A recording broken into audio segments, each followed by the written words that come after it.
Welcome in. I am, in fact, David Gow. Sitting next to me, Carla Dawson. Carla, how are you today? A little salty. Licking your wounds after Oh. a tough Texans loss. Not only that, but like every team on Saturday, college football I rooted for, even just ones I wanted, lost. Sunday, same thing until the Eagles game last night. I was for the Eagles. You were rooting But for the Eagles. Good. yes, and so that was a great game. But I'm a little salty. Did not like Week 12 at all, and Well, especially sitting here in Houston. Obviously, the Texans came into the game believing they could beat the Titans. Titans were And only... so did everybody believe they could beat the Titans. Bless you.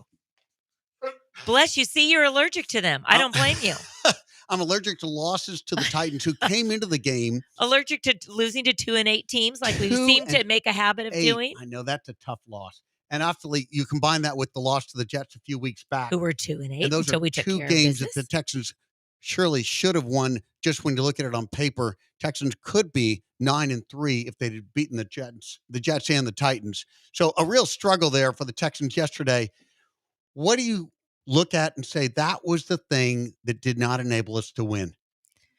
It's the constant repeated mistakes. Yeah. And they're the same. It starts first and foremost with the offensive line. It's an absolute disaster. And really, I'm going to go out on a limb and say I think it is the worst offensive line in the NFL, period. End of story. With all that draft capital invested, I mean, we've got, well, Kenyon Green's not playing, but he was a first-round pick. Of course, Tunsil they traded for with first-round picks. They've got Titus Howard, first-round pick, big draft capital for Shaq Mason. How can this be? You know, because I think they haven't drafted well. First of all, we've got leftovers from Bill O'Brien and Jack Easterby. Don't get me started.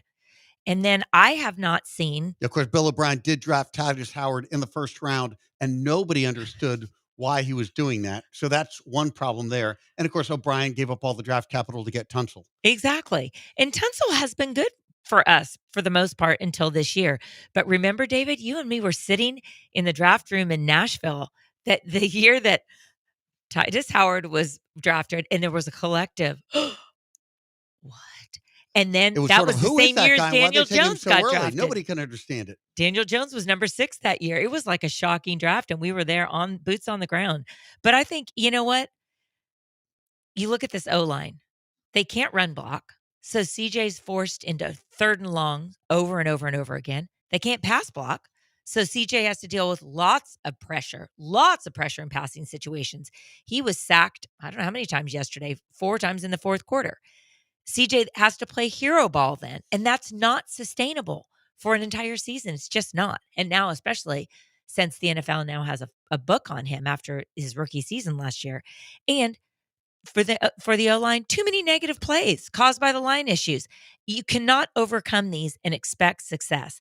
And that's what's happened in their losses. I mean, yesterday, Will Levis was sacked 8 times. And did you hear the name? Will Levis. And we lost. Like, you sacked, your defense did their job, basically, and you lost. 2 weeks earlier, Jared Goff, the defense forced him into throwing 5 interceptions, and we lost. And to me, it goes back to, there's so many pieces to blame. Kaimi was one of the best kickers in the NFL, if not the best, and he's had a rough time lately. But the bottom line is, the line is, pardon the pun, it's the O-line. That's where it starts. Well, what I like about what you said is I said, what really was the one thing that prevented us from winning yesterday? And you did not say the missed field goal by Fairbairn. Correct. There were so many opportunities prior to that. Yes. It should not have come down to that kick. To be sure, he should have made the kick. He would say it himself. It was a short-range chip shot for him. He'll make it 19 times out of 20. Yards. But he missed it. It should never have come down to that. There were so many opportunities. And you're right, the Houston line has allowed 17 sacks in the past 4 games. That's not sustainable. No, and I love what you said about Fairbairn, because I think it's important to note, after everyone's feeling a little beat up after yesterday, Fairbairn has hit 12 field goals from 50 or more yards this season. He leads the NFL. Yep. Now, he's in a funky slumpy, for sure, no doubt. But you are right. It shouldn't have come down to his field goal yet again. So Will Levis, there he was. He got sacked 8 times. 7 in the first half. Yeah, I mean, to stay in the game after the 7 sacks in the first half, he hung in there, though. I have to give him some credit. he has not played well. He's not looked like an NFL quarterback until yesterday. He got sacked, but he hung in there and he was 18 of 23 for 278 yards passing and 2 touchdowns. He gives some credit for that one-off, or is it that the Texans let him off the hook? I mean, they had him dead to rights many times. It's I don't think Will Levis gets a lot of credit. I think it's really on the Texans. I just don't have faith in Will Levis. I've seen too much. But, here's the good news for the Texans in Danielle Hunter. He's really come on lately. And three of those 8 sacks were from Danielle. I just the Texans, I felt like they made Cooper Rush look amazing last week, even though they came out with the win. I was like, the first half, it's like, Dallas is going to win this thing. I think I even texted you that and said, they're making them look like Super Bowl contenders. And they made Will Levis look like a star. And they made the moribund Jets look like they're going to take the division. What is the problem with that? Because, I think about, okay, CJ's rookie year, Bobby Slowick's rookie year, D'Amico's rookie year. Everyone was new, and they outdid expectations, ending 11-8, winning the wild card round with a beatdown win against the Joe Flacco-led Cleveland Browns, and then, met up with a tough Baltimore Ravens team. But, they had a young nucleus, a young QB. So you would think in the second year, it should be better, okay? Because we brought back all the pieces and we added Joe Mixon, we added Stephon Diggs, we added Danielle Hunter. It should be better.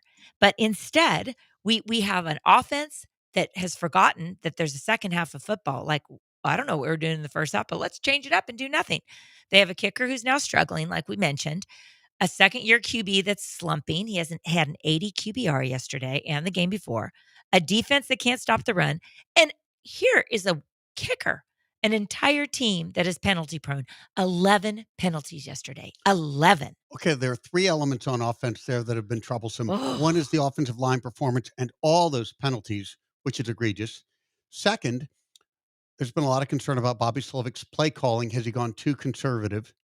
And then third, there's some criticism that C.J. Stroud is not performing like he performed last year, though that may be the outcome of the first 2, not I think so. I mean, it may not be the cause of the loss, but how do you break those 3 down? I mean, where does Slovic sit now here? Chris Sims, you may have seen, he came out and really criticized Bobby Slovic's offense, saying, to be sure, it's the Shanahan spread run offense, but he said it's the most basic version of that offense. There are none of the wrinkles, there's none of the exotic motions and creative play calling that you get with Mike McDaniel in Miami right now. And even Kyle Shanahan with the ability to use Christian McCaffrey in the Wildcat and all kinds of other things. And we have weapons to do that. Well, we're by the not way. seeing that in the creativity Right. or the play calling. Is that the issue? Or, I mean, that's certainly got to affect CJ Stroud. It felt like last year there were more plays in the playbook, more diversity. It may well be, though, these things all work together, and that if you end up having a motion penalty on first and 10 and you end up in first and 15, that limits the number of plays you're going to be able to call. Yeah, it's so true. But I think you have a great point, David, in that I think Bobby Slowick, I think he's got a vanilla offense and it's not that hard to figure out. And yesterday I'm watching the game. Well, watching or screaming at it. I'm not sure which is more accurate, but I'm like, why did you just run it up the middle? Take Mixon out to the sides. I see this. I mean, goodness gracious. And everyone knows he's going up the middle. And Joe Mixon is explosive and amazing, but take him to the outside where it would be, I don't understand it. But I think that, so many penalties are happening that it's calling back anything. Like they're very good. They were last year and they are this year too, of first drive, explosive play, chunk plays. And like against the Dallas game, first or second play of the entire game, 77-yard Nico Collins touchdown, called back for a stupid penalty yet again on number 78, Laramie Tunsil. That's inexcusable. Inexcusable. But I agree with you. And I have to say, in the gym that your bride and I work out in, it's a training gym and they're very savvy. All the trainers are super savvy and they work out with a bunch of athletes. They call Bobby Slowick Mr. Bluebell because he's homemade vanilla. Ouch. That's all He I'm was saying. the boy wonder last year. Yes, he was. It's amazing how things switch because he was on everyone's short list to be a head coach. And if it wasn't going to be last season, off-season cycle, it was going to be this year after he cemented his high position in the offensive coordinator ranks. And now think about it. No one's going to hire him as a head coach right now. Oh, no, definitely not. Mm. And I think he needs to look at Ben Johnson with Detroit. He needs to look at some other offensive coordinators and see what they're doing, because you mentioned in our production meeting, this is a copycat league, as Lance Zierlein talked to us about last week. I mean, it's not hard to copy what he's doing. And defenses are big, fast, and smart. Time to change it up. Well, the good news is, though the Texans lost, so did the Colts, their Yes, division hallelujah. rival. Colts fell to 5-7. When we come back, we're going to look at the Colts, their loss, and frankly, the opposition that they faced, the Lions, who look pretty strong. We'll look at that next here. You're listening to ESPN Radio 97.5 and 92.5.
You're listening to The Boss and The Gloss on ESPN 97.5 and 92.5. Presented by Tony's. Tony's Restaurant, the city's top fine dining experience. From the Veritex Community Bank Studios, here's David Gow and Carla Dawson. Welcome back. And though the Texans fell and they've lost 4 out of the last 6 and sit at 7-5, the good news is they are still way ahead in the AFC South. They have 2-game lead. Well, the Colts are 5-7, so they've got a 2-game lead over the Colts and the tiebreaker because they've beaten the Colts in back-to-back matchups. Yeah. So things look very good for the Texans to win the AFC South, although the schedule is tough down the stretch here for the Texans. Colts fell yesterday to a very good Lions team, a Lions team the Texans almost beat. Should have beat. But the Texans or the Colts fell to them. And this is the Colts have now lost 4 of their last 5. So the Colts are struggling. It's their second consecutive home game that they've lost. The Colts are not in a good spot themselves. No, they're not. And, they lost those games, the 4 of the last 5. 2 of those, at least, were on Joe Flacco because they benched Anthony Richardson to get his stuff together. But I think, what yesterday's game really demonstrated, Anthony Richardson needs more of a supporting cast around him. I mean, they're also a very penalty-prone team. Yeah, some of the things we just said about the Texans and the frustration of these offensive penalties. The Colts yesterday had 8 offensive penalties, and then that just puts the offense into a bad down and distance situation. And Anthony Richardson is not somebody who's going to overcome bad down and distances. No. You've got to set up Anthony Richardson in very favorable situations at this point in his career. And I think of this as his rookie year because, he went down early last year and missed the whole season.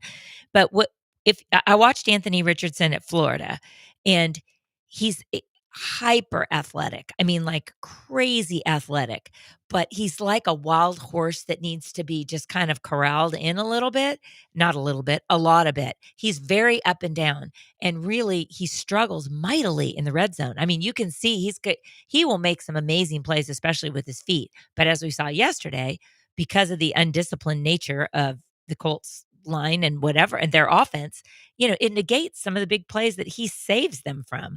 But they really, having red zone struggles, it's not going to bode well in the NFL. He really needs, it's feast or famine with Anthony Richardson. He's either making a play or you're like, ugh. there's nothing in between. Yeah. So he's, he's got an offensive-minded coach in Shane Steichen. I think Shane is the right coach for him, but he needs some better support around him besides just Jonathan Taylor. Well, he's very raw, as you've noted. Yep.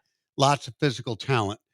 Now, the Lions are no longer raw. I mean, are we now at the point where we can say Wow. they have arrived? They are 10-1, which is an amazing start to the season. 9 straight wins for the Lions. How impressed were you by their win yesterday? Like, incredible, because on a game where Jared Goff wasn't hitting his targets so well, they had 3 rushing scores. That's the way you win games. You go to they're able to spread it out. They're deep, across their roster. And when you think about this, the last time that the Detroit was 10-1, 1934. That's what, 89 years ago, almost 90 years ago. That's incredible. Yeah, it's Like incredible. what they're doing. And they lost 2 players yesterday, though. It did come at a cost in running back David Montgomery with a shoulder and wide receiver Khalid Raymond with the leg. I don't know an update on either of those, but it was next man up for them. I mean, they're just with Jahmyr Gibbs. That combo of Jahmyr Gibbs and David Montgomery is so explosive. And even in a game, which we saw sadly here in Houston, where Jared Goff had a rough night with 5 picks, they still won it. I think Dan Campbell, what he has done there, he is one of them in the locker room. They love him. They will lay down their life for him. And then they've got Ben Johnson as an OC who, if they're able to keep him this next year, I see him definitely up for a head coaching job. Oh, yeah. I don't think they'll be able to keep him. He's outstanding. He's on everyone's short list to be a head coach next year. And when you think about the coordinators who are eligible, who could make a case to be a head coach right now, I can't think of anybody who has a better case to make than Ben Johnson right now. What he's done with Jared Goff and the way he's integrated the various pieces of that offense is very impressive. You mentioned David Montgomery, and he did leave the game with a shoulder injury. Let's hope for the Lions' sake he makes it back. But listen, they lost Aiden Hutchinson in Dallas, and it's not like they've even skipped a beat. That's right. And Aiden Hutchinson was absolutely J.J. Watt material kind of thing. And look at that. I mean, they're going to love it when he comes back, but they seem to they must be very deep, because what you're saying about, losing David Montgomery, they still got Jahmyr Gibbs. So. Well, the talent is stocked, but that 1-2 punch of Gibbs and Montgomery, it's important to keep them both, I think. I mean, Goff, the only thing I would say is if it comes down to a playoff game and you're counting on Goff to bring you back from 2 touchdowns in the second half, I don't think that's how Goff and that offense is built. I think they operate much better with a lead. They've been able to get leads, and then they can run the ball really effectively. And when they run the ball effectively, they can run Jared Goff play action passes. And those play action passes off of a fake handoff to Jahmyr Gibbs is a really great offense. No, you're so right. Let me ask you this. So I think in the NFC, and this is, obviously up for debate, the 2 best teams right now, Detroit and Philly. Got to have Philly, yeah. And so you're the coach. You are down 2 scores. You're in a playoff game or a wild card game. Would you rather have Jared Goff under center or Jalen Hurts? Yeah, I'd rather have Jalen Hurts at this point. And I recognize that part of my perspective, and maybe this is true of lots of fans in the NFL, is the Jared Goff we knew. I mean, it was not an easy road for him. He struggled early in his career with the Jeff Rams. Fisher, remember that? And then Sean McVay, who was, of course, one of these names everybody, light bells go, Sean McVay. Everybody think, and Sean McVay kicked Jared Goff out of L.A. Yes, he did. did. And when Sean McVay kicked you out of traded LA, him for Matt Stafford. That's a bad sign, right? And then he went to Detroit, and he was cast off, and Detroit was actually considering what other quarterback they could get. Jared Goff might have been just somebody who came back in the Matt Stafford trade. Then along comes Ben Johnson, and he turns Goff into a really quality quarterback, leveraging the play action. But I still have yet to see Goff really lead his team from behind, take over a game, dominate a game. He's just not in that realm of Patrick Mahomes or even Josh Allen. Lamar Jackson, Jalen Hurts. These guys who have led their teams from big deficits. That's not who he is. I know he's had very prolific football games, but I'm having trouble seeing beyond a very, very, very good game manager, not a very, very, very good elite quarterback. I think that's fair because I think you're right. We have seen the tale of two Jarretts, honestly. I mean, we've watched him develop in the NFL since he was drafted. But then you even look at a couple weeks ago, I cannot remember who the opponent was, but he went 18 for 18. He had like the perfect QBR.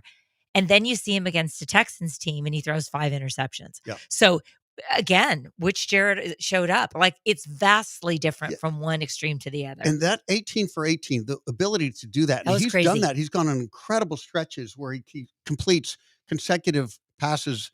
He did it like 2 games in a row, It's too. sort of record-setting season. levels. It's very, very impressive.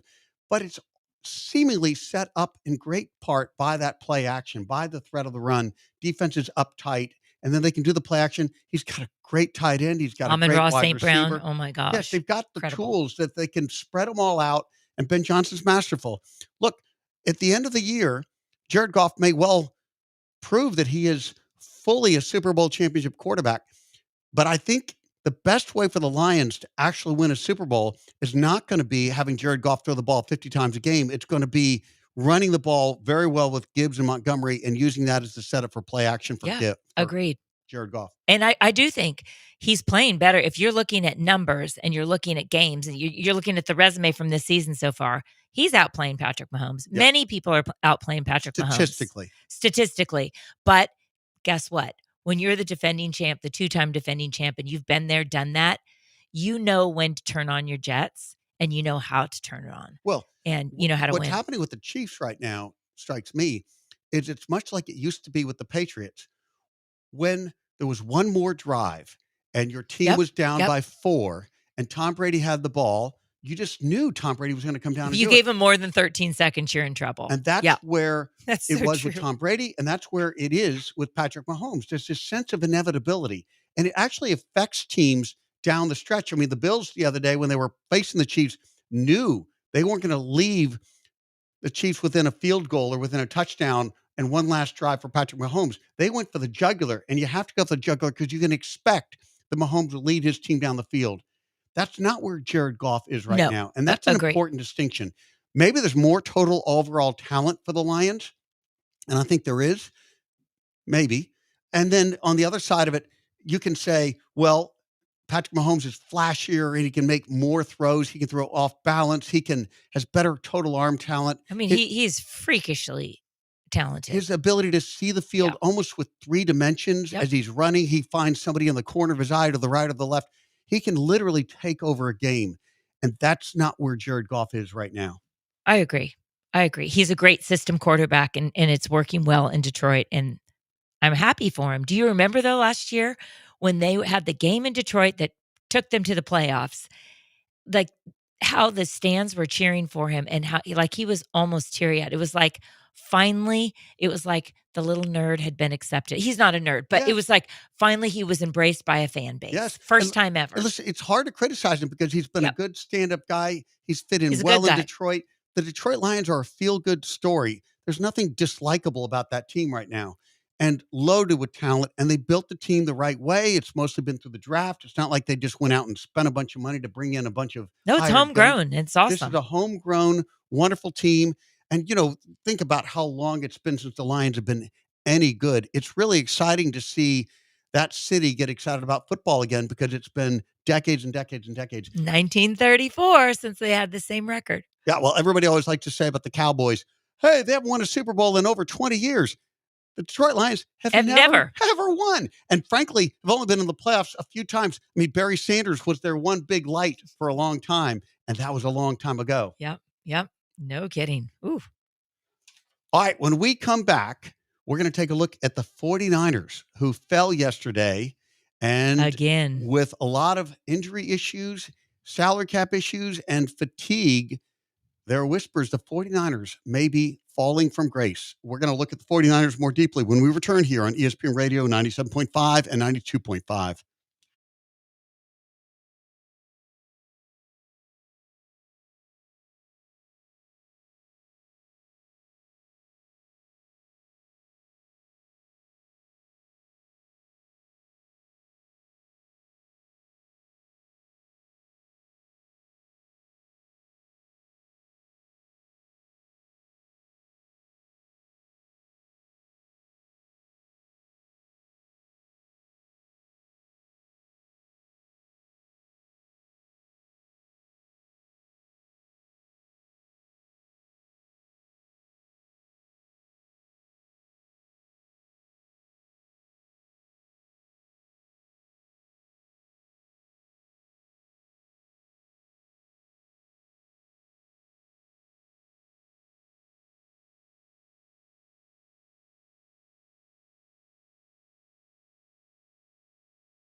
You're listening to The Boss and the Gloss. on ESPN 97.5 and 92.5. Presented by Tony's. Tony's Restaurant, the city's top fine dining experience. From the Veritex Community Bank Studios, here's David Gow. And Carla Dawson.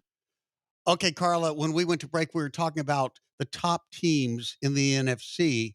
And really, right now, everybody would certainly anoint the Eagles and the Lions as the top two. It wasn't that long ago that people were talking about the 49ers. They were in the Super Bowl, for goodness sakes. And An of course, overtime Super Bowl. they did lose to another team that deserves to be in consideration for one of the top teams in the NFC. The Green Bay Packers, sitting at 8-3, are having a great season, and Love is stepping up his game, and the Packers are going places. But a team that does not look like it's going anywhere right now is San Francisco. Now, they didn't have Brock Purdy yesterday. Brandon Allen filled in, but it was not a good day for him. He was 17 for 29 with 199 yards. Wasn't horrible. He didn't, he had one touchdown, one interception. He was just serviceable. He was serviceable. And look, that's all you can expect out of a backup quarterback. But the 49ers, as they sit here now, they are in real trouble of missing the playoffs. They sit at 5-6. Now, their division is not a great division. No, they're just one game back. That's hard to believe. 5-6, one game back in the NFC West. Yes. But, I mean, that's crazy. But it was a little bit the way they lost, the dominance, the Packers 38-10 over what would have been a proud 49ers team.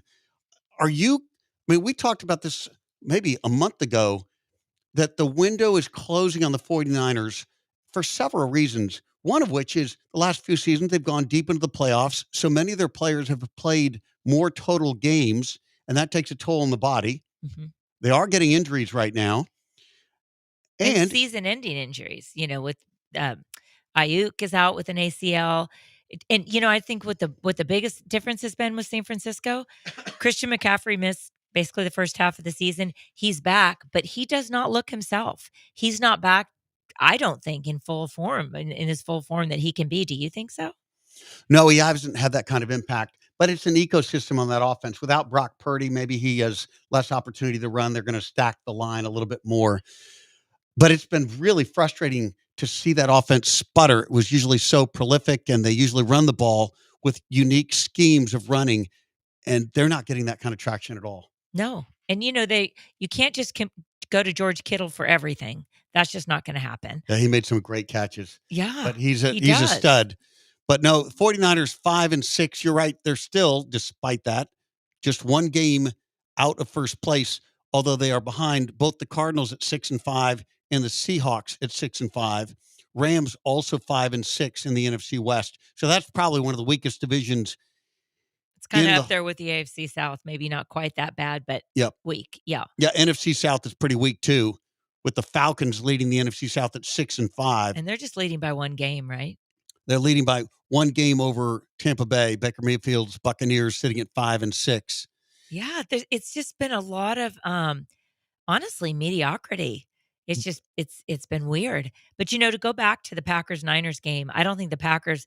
I'll tell you who's not getting enough love. J-Lo is fine, meaning Jordan Love. He did so much better because he's really been bitten by the interception bug. He ended his streak yesterday. He had 8 consecutive games with a pick. Had 11 picks in the last few games, and he didn't have any yesterday. But I really want to credit Matt LaFleur, because look what he has navigated. Remember when they brought him in after Mike McCarthy got let go? Yep. Aaron Rodgers made it clear, I don't want you. And then Jordan Love had to sit behind Aaron Rodgers, and just dealing with Aaron Rodgers is enough. And I don't think LaFleur gets enough credit, because Aaron Rodgers, remember, would go in and do what he wanted. He just called audibles whenever he felt like it. But look, and Brian Gutekunst, because they brought in Josh Jacobs from the Raiders. And believe me, we cannot get started on the Raiders right now. Good Lord, on a 7-game losing streak. Of course they would let Josh Jacobs walk, because why wouldn't you do that? He had 3 rushing touchdowns yesterday, 106 yards, matched a career high. Big day for Josh Jacobs. And on a day when Matt LaFleur is wanting J-Lo to look better with the pick situation and try and manage that, he puts it in the arms of Josh Jacobs, and look what happens. So I love what's going on in Green Bay. I don't think they get enough credit, because now that Mr. Headline, Aaron Rodgers, is over with the New York Jets, blowing that place up in the worst way possible. No one's talking about Green Bay. And I think you got to give him some credit because Jordan Love is working through turnover issues. He only threw for 163 yards, but he took care of the ball and he had 2 touchdowns. I credit Matt LaFleur and Brian Gutekunst. Good job, whatever y'all are doing. Well, getting Green back Bay. to the run game, Matt LaFleur, with the running back that Gutekunst gave him, Josh Jacobs, is a recipe for getting Jordan Love well. Yeah. And Love did perform well in the limited number of throws he had to make. And they got the lead and they were able to play downhill that way. Packers sitting at 8-3. I mean, that's nice. Yet 2 games behind the Lions at 10-1 in the NFC North. Now, when I just said, okay, you've got the Eagles and the Lions, everyone considers the best teams in the NFC. Packers deserve to be in the conversation at least. What I've overlooked is the 9-2 Vikings, also in the NFC North. No kidding. Vikings with an extraordinary win yesterday. It seemed like that game was all wrapped up, and Caleb Williams and the Bears made an extraordinary comeback. I think that the Chicago-Minnesota game was like the Dallas-Washington game. You cannot leave your TV. You cannot even blink. There was so much going on in that game. And I think, wow, what Kevin O'Connell has done in Minnesota, and frankly, the welcome back tour to Sam Darnold after his time in San Francisco, which I think Kyle Shanahan and that offense had a lot to do with how he was able to develop. Credit them what's going on in Minnesota. I think they can go far. They've got some things to clean up, but Darnold is confident, and I like what I see. Well, in other years, they would probably win the division. They might have some kind of home field game in the playoffs, but this year they're likely to finish second in the division to the Lions, and then they'll be one of the wild card teams, one of the better wild card teams with a record, so they may get to host the first round. But Vikings deserve some consideration here with the great season they've had. And Sam Darnold yesterday, I mean, think of the momentum. He's a tough cookie. That guy is tough. Yes. I mean, think of the momentum swing when you had the game basically won and Chicago had that extraordinary comeback, a comeback that's sort of unrivaled. It was amazing how quickly they put points on the board. And here's the comeback. And then I want you to go. They forced overtime with a TD, a 2-point conversion, an onside kick, and a field goal in 22 seconds. Amazing. How do you think Thomas Brown, the new OC, is doing with Caleb? I think it's a win-win. Yeah. So, okay, keep going. I just had to see what happened. That's the point. When that happened. Oh, my gosh. When 22 that happened, seconds. The Vikings are over there. Sam Darnold's on the sideline watching this unfold. A very, very short window of time. All those points. Bears now tie it, send it to overtime. It's hard to recover from that. And yet the Vikings dug deep. Overtime lasted a few series in, and Sam Darnold and company were able to pull out the win. I mean, that's big. 30-27 overtime win. That was a huge game.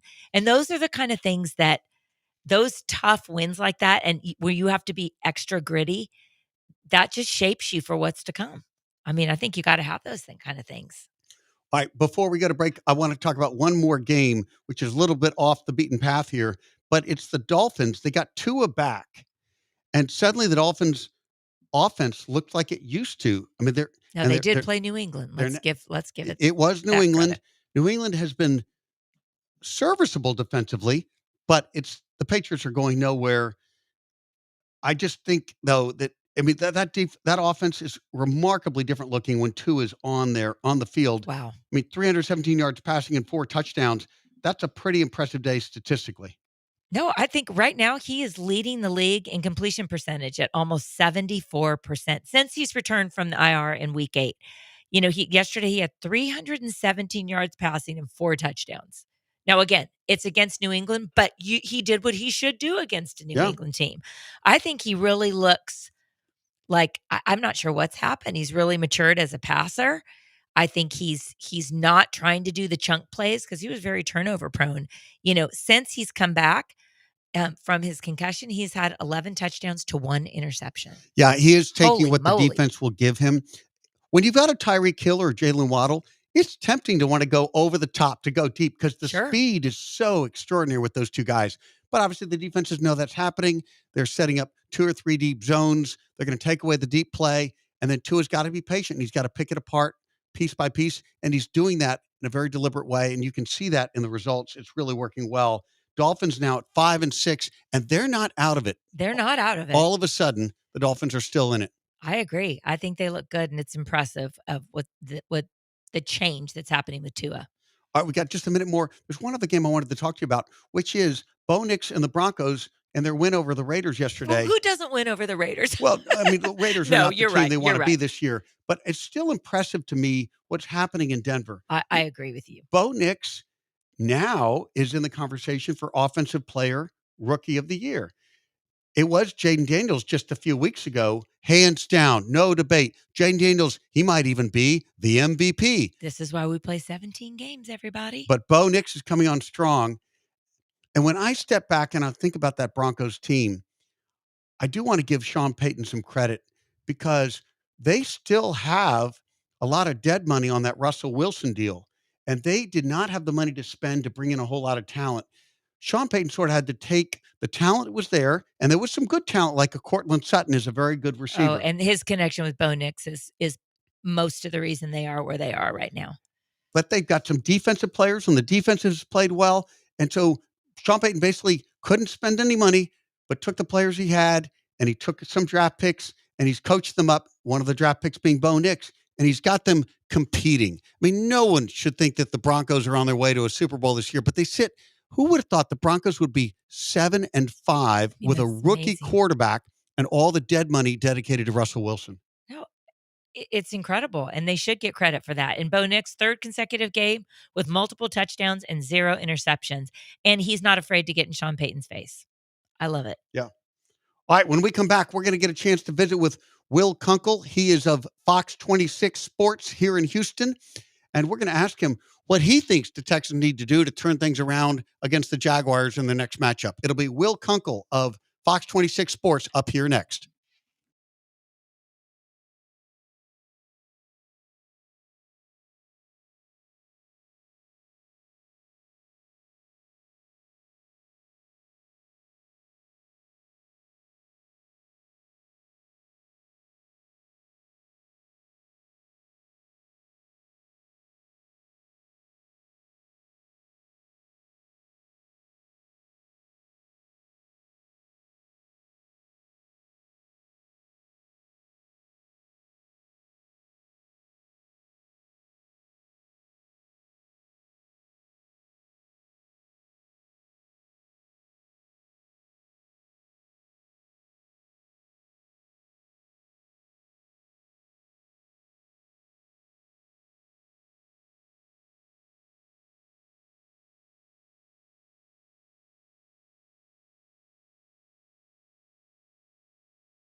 This is The Boss and the Gloss. on ESPN 97.5 and 92.5. Presented by Tony's. Tony's Restaurant, the city's top fine dining experience. From the Veritex Community Bank Studios, here's David Gow. And Carla Dawson.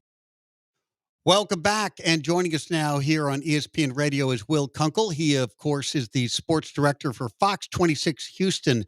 Will, welcome to the show. You're on with David and Carla. Guys, how are you? Thanks for having me. I appreciate it. We're doing great. I really appreciate your joining us, particularly on sort of a tough Monday after a sad loss to the Titans yesterday for the Texans.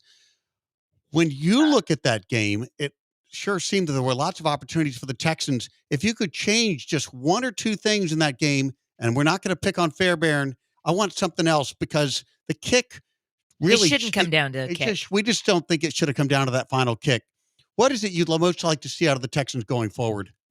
It came down to the kick because no one else did their job well enough throughout the entire game, in my mind. Yeah. And if you're asking for one thing, then it can't be on the offense because the offense has like 10 things that they need to work on. And Amen. So, Yeah. We made it too narrow. Sorry. And that's what's sad is like, so then in that case, I'll say the defense and their tackling and their ability to stop the run.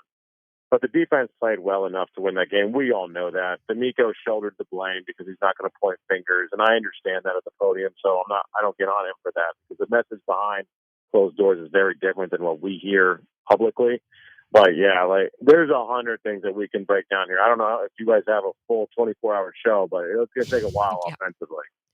I'll tell you, Will, I was in the worst mood yesterday.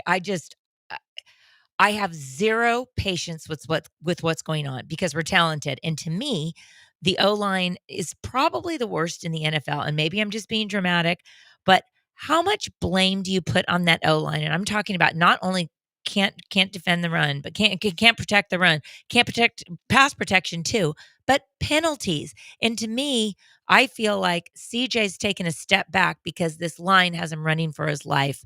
How much blame do you put on this O-line right now? A lot of it. And, I sent a lot of clips to some people I know around the NFL today that still play in the league, that know how to block. They've seen all the schemes. They know all this. And I sent them one play in particular, and it said, they actually executed this play well, as in they grabbed the person that was in front of them and they blocked them. The unfortunate part was they didn't actually block them because they're incapable of doing so. Like the talent level on this offensive line, sadly, is incapable of having success throughout an entire game, let alone week after week at this level. They're just not good enough.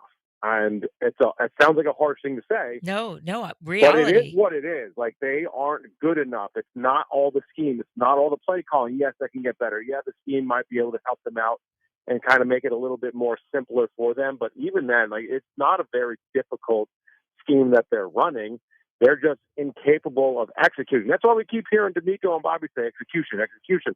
You know what execution means when you do your assignment? It means don't suck at the assignment that you have. Right. And unfortunately, that's what's happening right now up front. And when that happens, the trickle-down effect is just horrendous for the rest of the team. No, it really is. And do you think, Will, there was anything that could have been done at the trade line? I was annoyed that basically nothing was done. But is it just because good linemen, especially the O-line, they're not available? I mean, are we going to have to wait till the draft? Yeah. Yeah. There was Nate Davis, I believe, on the Bears that was released, and he was released for a reason. It wasn't because he was he was awesome and he just was killing it. And the Bears we have too many good linemen. Those linemen are tough to find, and the guys at the podium right now are saying all the right things, as they should. D'Amico's not going to get there. Bobby's not going to get there. Say, these guys just aren't good. We can't live with them. You can't say that this season. But I promise you this, in the offseason, their actions will speak volumes. The age-old phrase, actions speak louder than words. Well, we're going to see exactly what they think of this offensive line come the offseason. Unfortunately, right now, we got to keep our head above water just enough because they're still going to win the division. They're still going to play a playoff game, which means they have an opportunity to make some noise in the playoffs just because that's how it works. I don't know that they will, but they're going to have the chance to do it. We are talking with Will Kunkel of Fox 26 Sports here in Houston. So I want to ask you about Bobby Slovic's play calling because it's come under fire recently. And we were talking about, look, when there's a penalty, when Tunsil jumps off sides, then they're in a bad down and distance situation, and that may limit what you can call. But Slovic's play calling looks a bit more conservative. Some have called it vanilla. What is your take on his play calling after the glorious year he had last year? I think that he is in a really tough situation because it's really tough to call running plays when you can't run block like they did yesterday. Yep. It's really tough to call passing plays when you can't pass protect. And it's even tougher, like you said, when you're getting penalties. Like, what about the play called to Nico for the touchdown? That seems like a damn good call, right? Because it worked, but then it's called back, so it doesn't count, so it never happened. I'm not saying that he's calling flawless games. He's certainly not. But when your offensive line, like you said, Carla, is maybe the worst in the NFL, not a lot of people are going to look really good. And we talk about this all the time. Football, or at least football is a consummate team game. In basketball, you can take one player off the court and you can survive for a little bit. You can remove a player in the outfield. In baseball, you can shift and you can be completely fine if the ball never goes over there. In football, you remove a single player, like, you're all in really big trouble. No one's going to look good. So if one person doesn't do their job, the offense isn't going to operate well. If two people aren't, like, forget about it, let alone five of the most important players on the offense aren't doing their job at a high level consistently, you're not going to be good. The quarterback won't look good. The running back won't look good. The receivers won't get their numbers. And sure as hell, play caller ain't going to look like he's making up, good calls around the game either. Yeah, I look at yesterday's game and I thought, okay, how many times can a defense sack a quarterback 8 times, force 3 turnovers, and still lose? And then you look 2 weeks ago against Jared Goff, he threw 5 interceptions and we still lost. I mean, this to me, this is just dire because you looked at an 11-8 season last year with a rookie quarterback, rookie play caller, rookie head coach, and they exceeded expectations, looked amazing. They added Joe Mixon, Danielle Hunter, and Stephon Diggs. So shouldn't they be better? And what the heck has happened? Like, where did this, I think it's fair that fans can expect that they would be better. And I'm just so perplexed at how we fell off because we basically had the same line last year too. You're 100% right. It's almost the same exact line, but it's the regression. Shaq Mason, Titus Howard have not been very good. Laramie Tunsil rarely practices. Laramie Tunsil is not exactly an aggressive alpha male run blocker. I mean, I've been around the NFL a while. Everyone knows what a lineman looks like, acts like, feels like. They don't give a damn what they look like. They don't give a damn what anyone's perception is of them. They are the big uglies, as they say. That's not this group. They're a pretty group that likes to dress well, look good, feel good, and they don't get down the trenches. It's not a mean group, and that's what you need when you want to run the ball well. So when you have all those turnovers and you do everything you can defensively, you have to play complementary football. And I know it's boring. I know it's coach speak, but defenses don't win championships. Good football teams do. Right now, this is not a good football team because the offense is not good enough to just be good enough because they have an elite defense.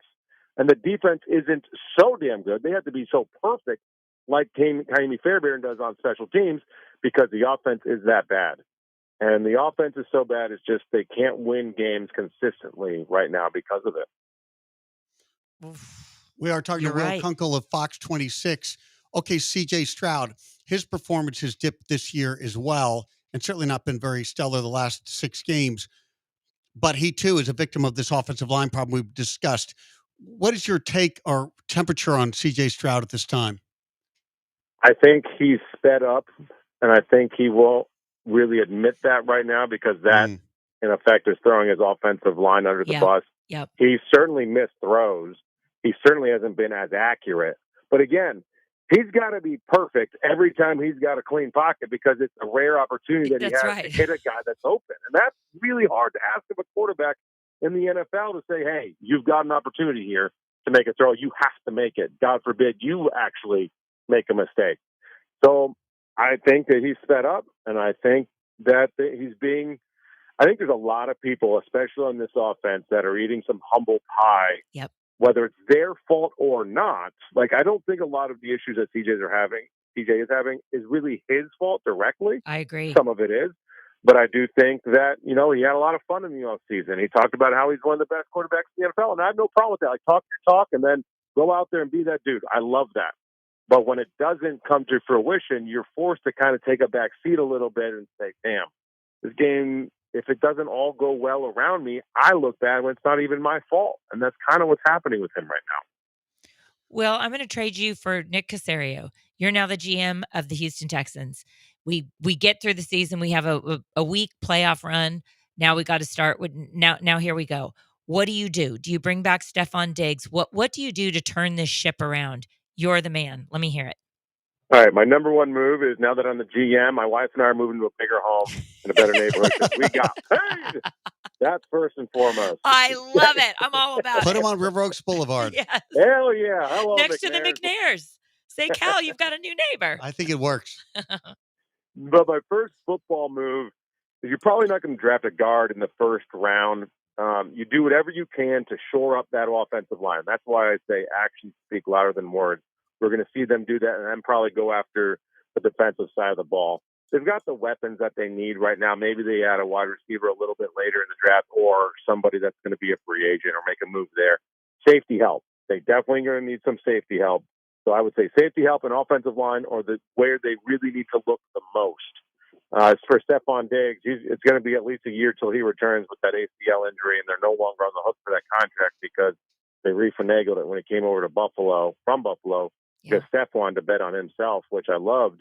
But unfortunately for him, he suffers his first real serious injury in his career, which is a real bummer for him because he's going to likely be on another 1-year prove-it deal next season. And I don't think it'll be here in Houston. Not because he's not good or anything like that. It's just I think that they're in a situation where they need something more proven and they know what they're going to get. Because Steph may not be back to week 8, 9, or 10 next year. Who knows? Gosh, that's so frustrating. Yeah, it's tough to recover. Yeah. That first season back from an ACL is usually not a very good year.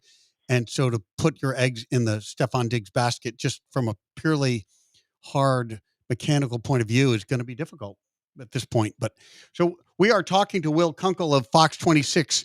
I do want to ask you before I lose you, apparently you've got a podcast, Kicking It with Kunkel, which I'm looking forward to listening. I understand we've been told that you often interview important media figures across the city, which leads Don't tell them that. Well, luminaries, right? People in the media who make a mark, have great takes and impressions. So the only last obvious question is, I've got Carla Dawson sitting next to me. What? When are you going to put Carla on your Kicking It with Kunkel podcast? Don't you think she's entitled and ready? When he's probably ready to get rid of her it. agent. I can't afford her. I know, Her that's agent true. keeps coming back with these demands. She wants this in the green room. She wants 2 huskies in there at all times. It's very weird, peculiar demands that I can't keep up She wants with. her hair done. You She didn't wants mention a the makeup makeup artist. artist. Yeah, there we go. See, you got to have that. They don't, I'm the boss. She's the gloss on this show. And taking care of the gloss's needs is a full-time job. I'm sure you can work it out. I'll have my guy talk to her guy. Yeah. Okay, Will. Yeah, let's have our sides talk. I'm all about it. All right. He's Will Kunkel. You can watch him on Fox 26 Sports. Will, thanks so much for joining us. Hey, Carl, I appreciate you guys. Thank you so much. Take care, Will.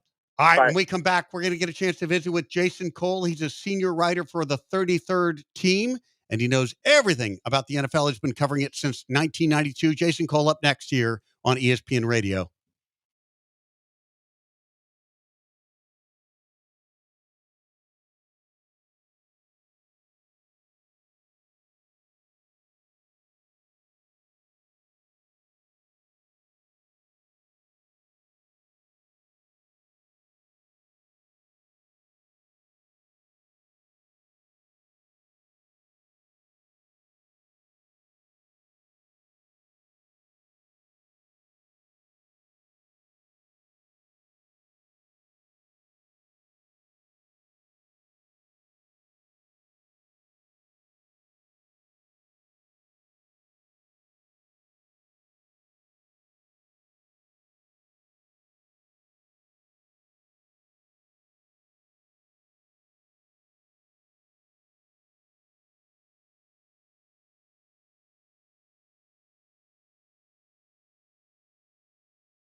Welcome back. You are, in fact, listening to The Boss and the Gloss, and we are joined now by Jason Cole. He's a senior writer for the 33rd team. You can read him there. He's also a Pro Football Hall of Fame voter.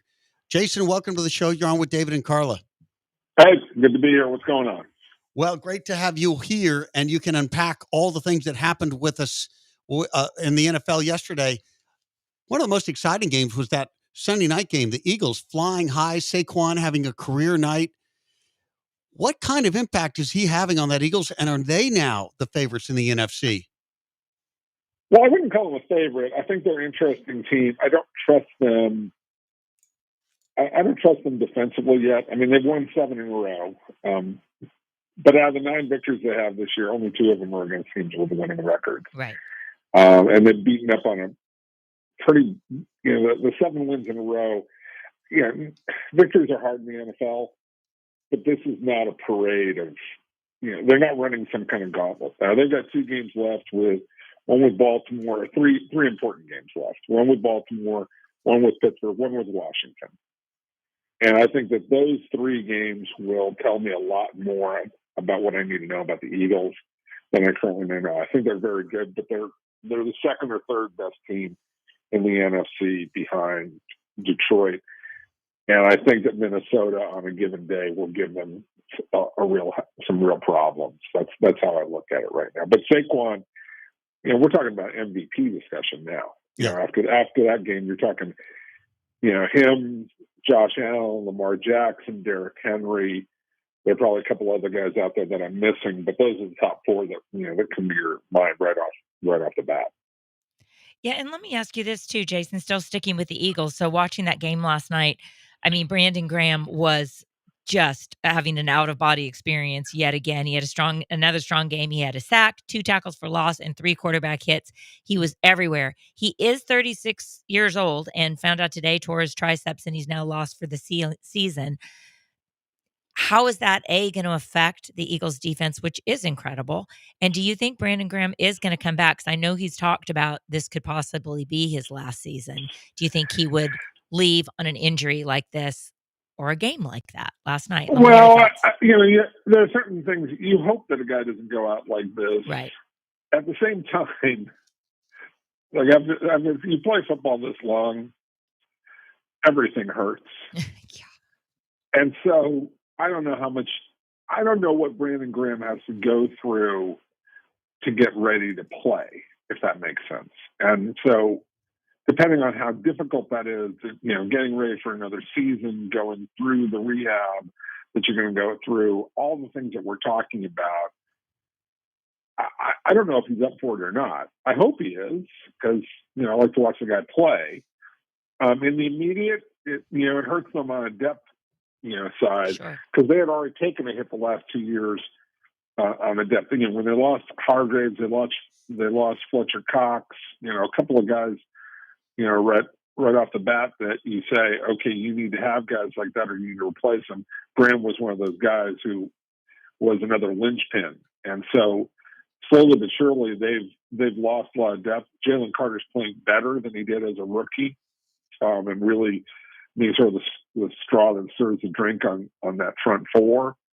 But still, lose a guy like Graham, yes, it's another big hit for them. And the defense has been good. Again, they're not playing against the top level guys. I want to see how that defense measures up against Baltimore next week before I really come to a final conclusion about them. We are talking with Jason Cole, senior writer for the 33rd team. Jason, we're sitting here in Houston and frustrated at the Texans' loss yesterday. They've lost 4 out of their last 6. Wasn't that long ago we were thinking they might be on their way to a Super Bowl. When you look at this Texans team, you're not in Houston, you have a more objective point of view. What is the realistic expectation for how far this team can go this year? Well, you would think that they could be able to fix this offensive line problem somehow, some way, but they haven't. It's just not getting any better. They're putting a lot of pressure on Stroud in the passing game, which they've not wanted to do. I know Mixon, played very well this season. Mixon, has been a really good addition for them. but they just can't, they still don't have a lot of balance to what they're trying to do because they can't block anybody, and especially Right. can't block anybody when they're in passing game. And that's also putting stress on the defense, which is better. It's still not complete. So what I'm looking at right now is fourth best team in the AFC.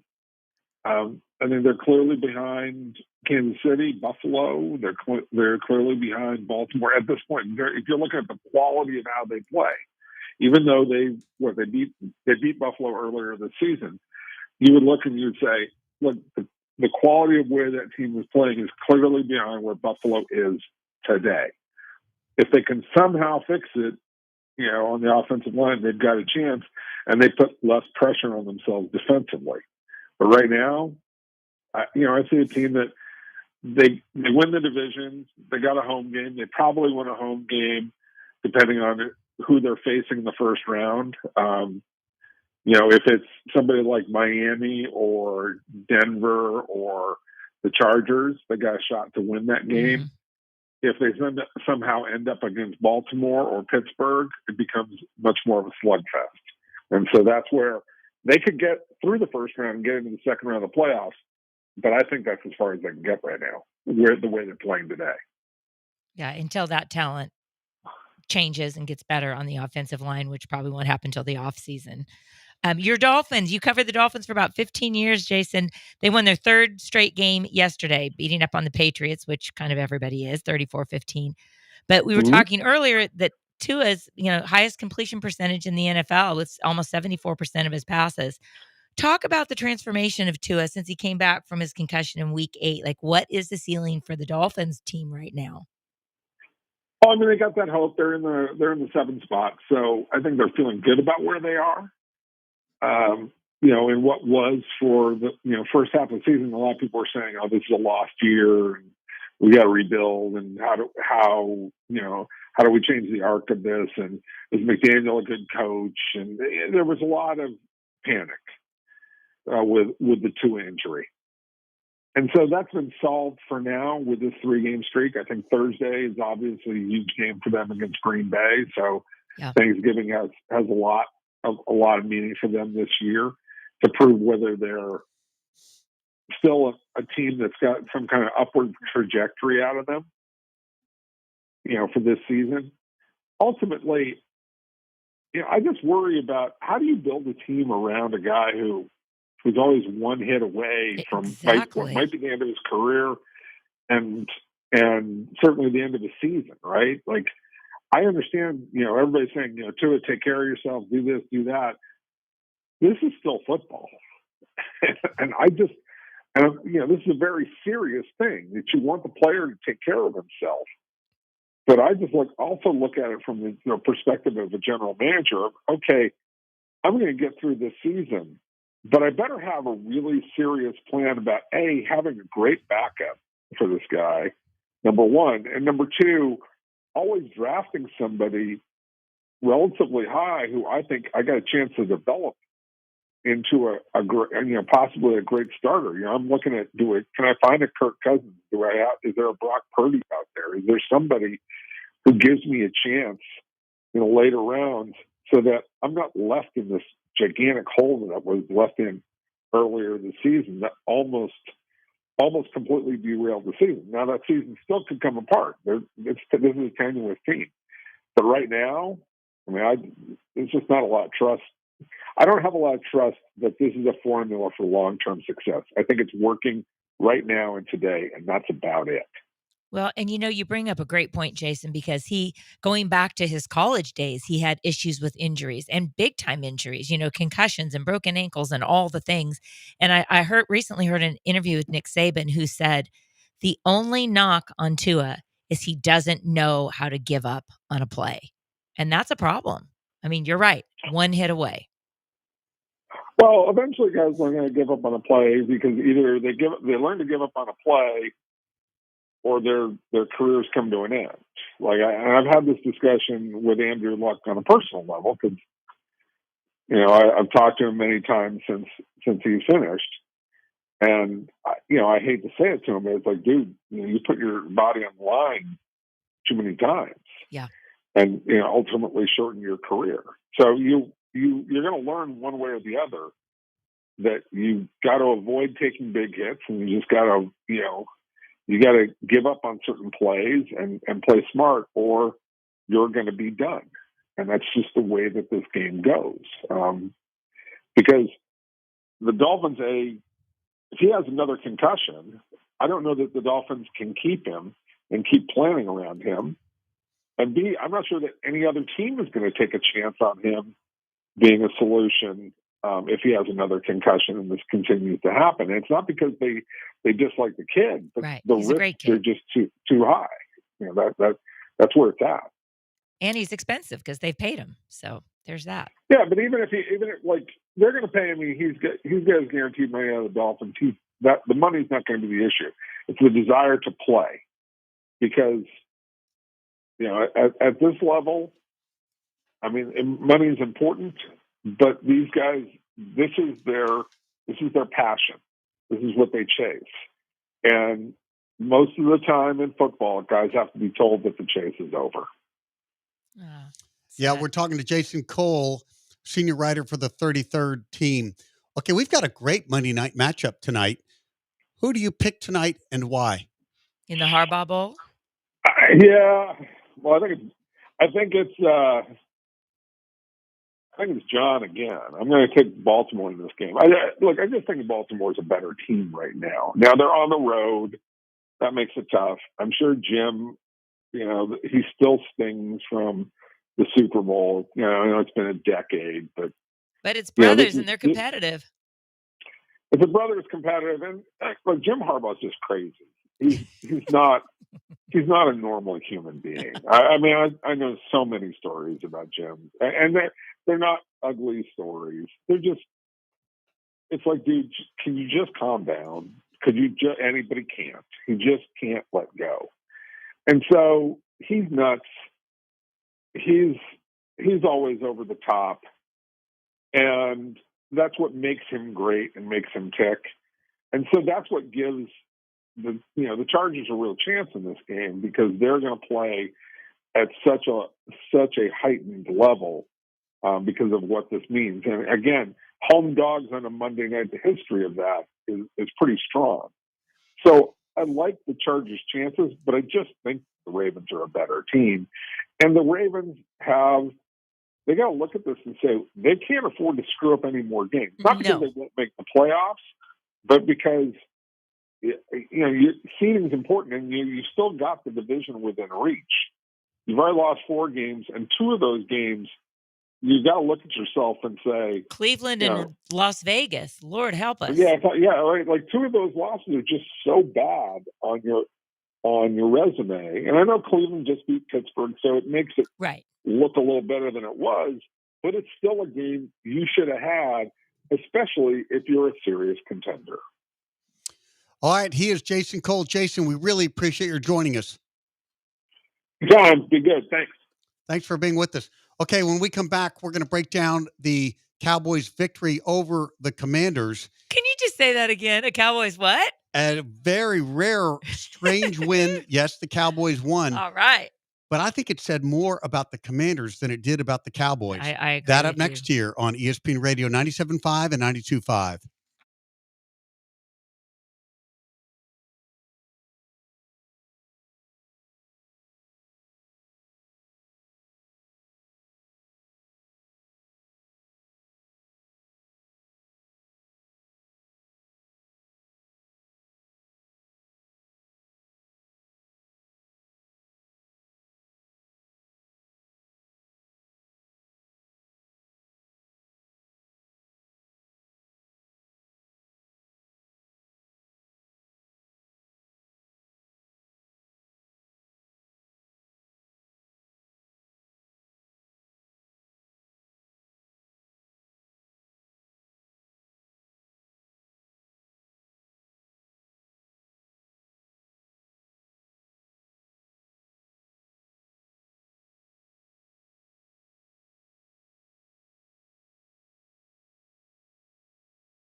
This is The Boss and the Gloss. on ESPN 97.5 and 92.5. Presented by Tony's. Tony's Restaurant, the city's top fine dining experience. From the Veritex Community Bank Studios, here's David Gow. And Carla Dawson. Welcome back. And one of the most exciting games yesterday was that Cowboys and Commanders game. The league kept changing hands late. Those final 5 minutes were just electric. What McLaren did, what Turpin did for the Cowboys was so exciting to see. But I actually think the most revealing parts of that game were the first 3.5 quarters. I couldn't believe how inept the Commanders' offense was, as they really were only able to put 9 points on the board against a Cowboys defense that has been very porous and still didn't have DeMarcus Lawrence or Trayvon Diggs on the field. If I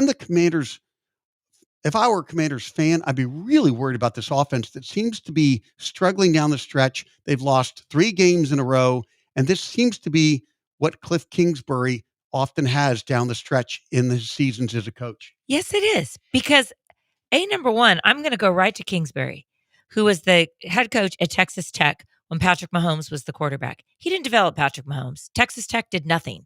Patrick Mahomes is a natural talent, and you can see the baseball in him coming out. So whatever. Cliff Kingsbury had nothing to do with that.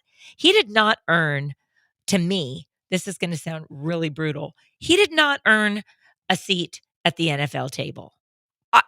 Don't ask me how he got from Certainly Tech not as a to head coach from not Texas as a Tech head up to coach. Arizona as he did. Exactly. Like that to me, like if I am an African-American coach, I'm furious that I was passed over and Eric Bieniemy was passed over for Cliff Kingsbury coming from Texas Tech in a Big 12 that did nothing. So there's that. I don't think he earned a seat at the table.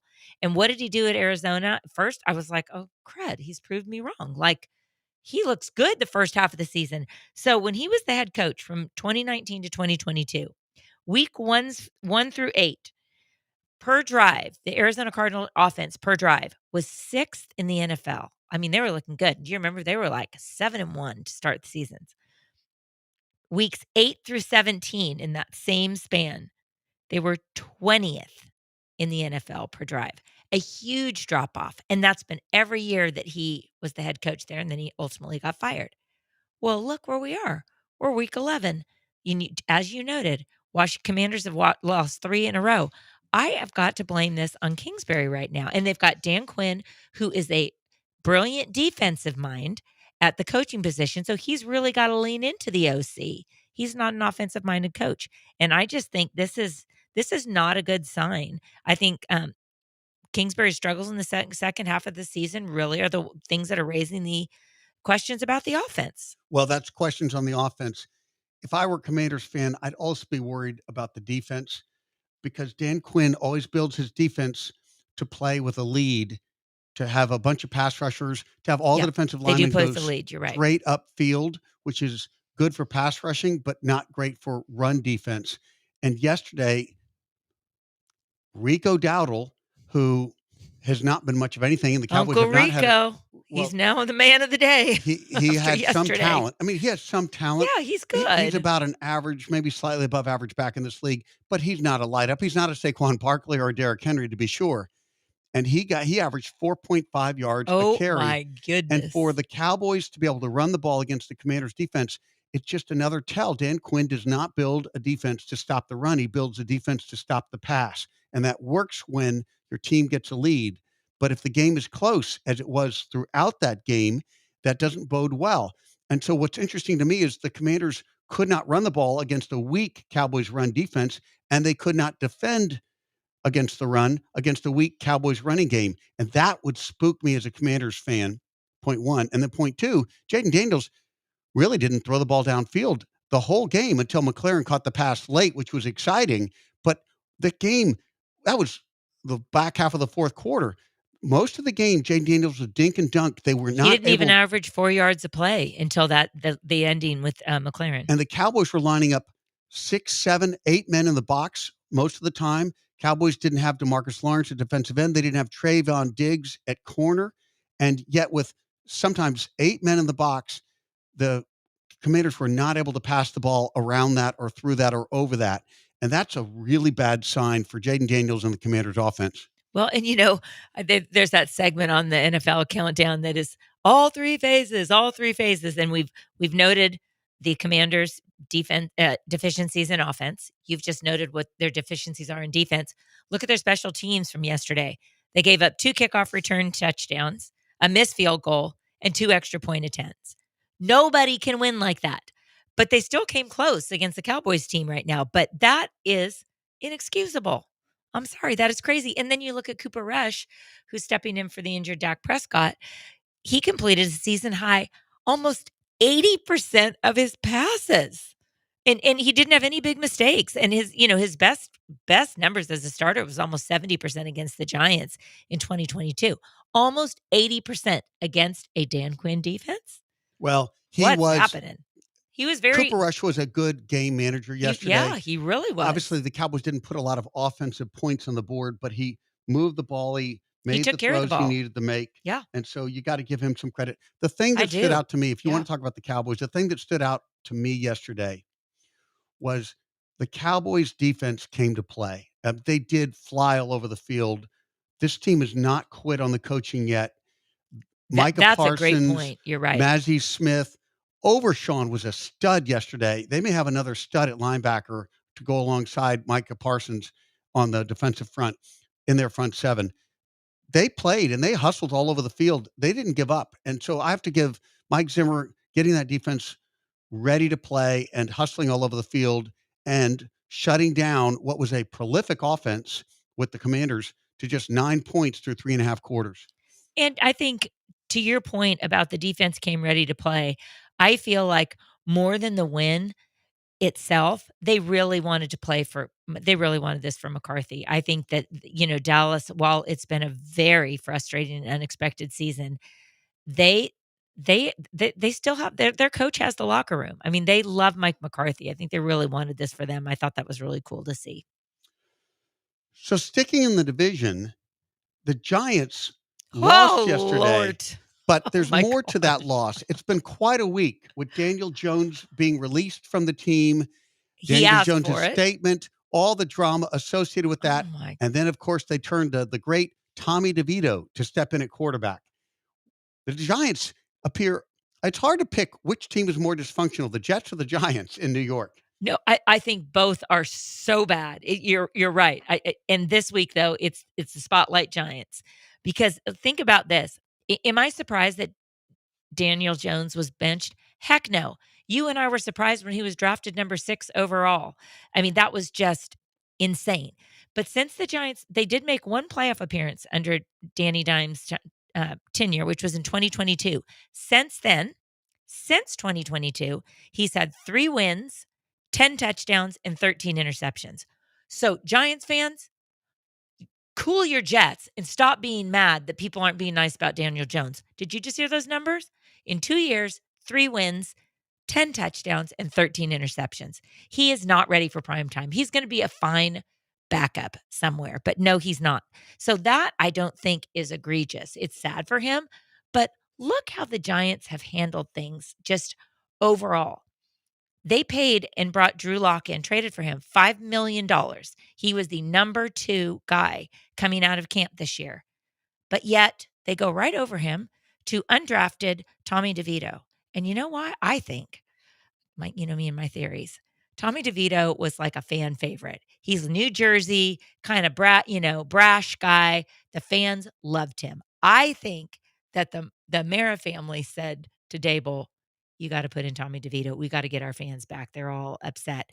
When Drew Lock really deserved, and they paid for it. I mean, come on. This is just ridiculous. I think the Mara family cares more about fan opinions and player popularity than actually giving the Giants who gives them the best hopes. They just want to kick up the good vibes. Presumably, Drew Lock gives them a better hope of winning. Gosh, dang. I would think so. And if so, though, to me, the reason to play Tommy DeVito is to tank. I mean, the Giants need this number 1 pick. They need to draft a quarterback. After the loss yesterday, they are 2-9. They have real eyes. They're right up there with the Raiders and the Jaguars for the number 1 pick. They could well be the number 1 pick overall. The Raiders are 2-9, Jaguars 2-9. And that's a big time pick because the Giants need a quarterback.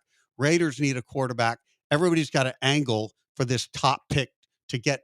Maybe it's Sanders. Maybe it's Ward. I'm not sure who will go number 1 overall. Gosh. But This is time to tank if you're the New York Giants. Well, if I'm coming out of the draft, I want to go anywhere but the New York Giants because look how they handled Eli Manning's departure. When they benched him, he brought them 2 Super Bowls. He was the only bright light in that place in a long time, and they mishandled him so poorly. And the only reason that that's not more talked about more is because Eli Manning is class personified. Then you look at Hard Knocks when they featured New York Giants, and you have that telephone call with Joe Schoen, the general manager, with Saquon. Saquon has no idea it's being recorded. And he's not basically saying, he said, we think it's best if you go test the open market.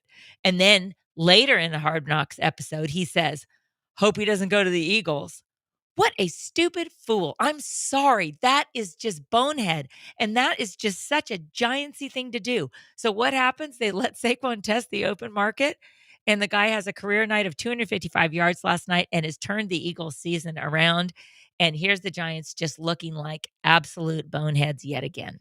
The one thing I'll say that I think they did do right, and Okay, they tell were me. criticized a lot this week for it, is they did release Daniel Jones before they were exposed to the possibility of his getting injured. Because he's got a $23 million. If he were Injury to clause. continue to play and get injured, that would guarantee him $23 million for next year. What I found interesting is some of the media was criticizing the Giants for cutting him, and that the players in the locker room were frustrated that the best quarterback in the building was being cut. But I'll tell you what, if they had kept him and he gotten injured and they were on the hook for $23 million next year with Daniel Jones, that would be a devastating thing for the Giants franchise. It was the right move to cut him. Now, you can cut him gracefully, you can cut him in an ugly way. They didn't cut him in a good way, but they needed to get that risk off the books because they do not want Daniel Jones on the books for $23 million next year. No, because they've already paid him $180 million, which they never should have paid him. But you know what's interesting, David? You're 100% right. But Daniel Jones was the one that asked for the release. Well, It wasn't the Giants being smart. When we come back, we'll talk with Jerry Palm of CBS Sports. He's a college football expert. College football. Here we go. And I do want to ask him about the big matchup, the Longhorns and the Aggies. Of course, they play this week.